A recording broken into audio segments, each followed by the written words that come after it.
প্রাকৃতিক দুর্যোগপূর্ণ আবহাওয়া অনুকূলে থাকায় বরগুনা তালতলী উপজেলায় আমনের বাম্পার ফলন হয়েছে। সোনালী ধানে দুলছে কৃষকের রঙিন স্বপ্ন। দীর্ঘ সময় অপেক্ষা ও পরিশ্রমের ফল অবশেষে পেতে যাচ্ছেন কৃষকরা। চলুন দর্শক, আমরা সম্পূর্ণ প্রতিবেদনটি জেনে আসি। আমনের বাম্পার ফলন, সোনালী ধানে দুলছে কৃষকের রঙিন স্বপ্ন। বরগুনা তালতলী এবার আমনের বাম্পার ফলন হয়েছে। মাঠ জুড়ে সোনালী ধানে দুলছে হাজারো কৃষকের রঙিন স্বপ্ন। দীর্ঘ সময়ের অপেক্ষা ও পরিশ্রমের ফল অবশেষে দেখতে পেয়েছেন কৃষকরা। ফলে কৃষকের মুখে ফুটেছে হাসির ঝিলিক। তালতলী উপজেলা প্রাকৃতিক সৌন্দর্যের এক অপরূপ লীলাভূমি।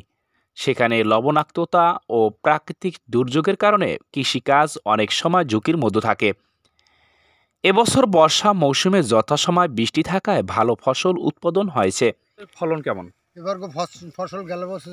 কৃষক শাহেদ আলী বলেন, এবার যে পরিমাণ ফলন হয়েছে তা গত কয়েক বছরের চেয়ে অনেক বেশি।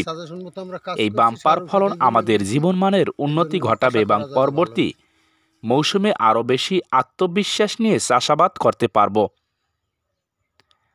আরেক কৃষক মাহতাব শিকদার বলেন, এবার ফসল অনেক ভালো হয়েছে।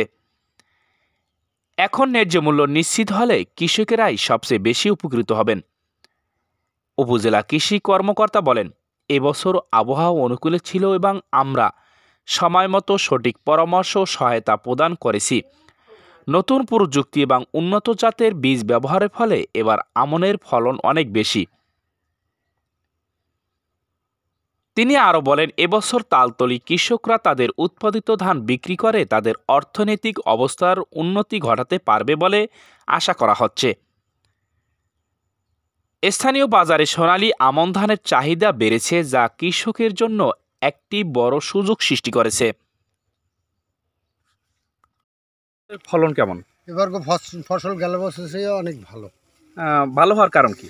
ভালো হওয়ার কারণ কৃষি অফিসাররা যে আমাকে যে সাজেশনটা দিয়েছে, সাজেশন মতো আমরা কাজ করছি, সার ঔষধ এই বলে দিছি, এই জন্য আশা করা যায় যে ভালো হয়েছে। আচ্ছা, আর এটা হ্যাঁ গো খরচা হ্যাঁ আর উইটি গেলে আর পশু আইছিল আইয়া কৃষি অফিসার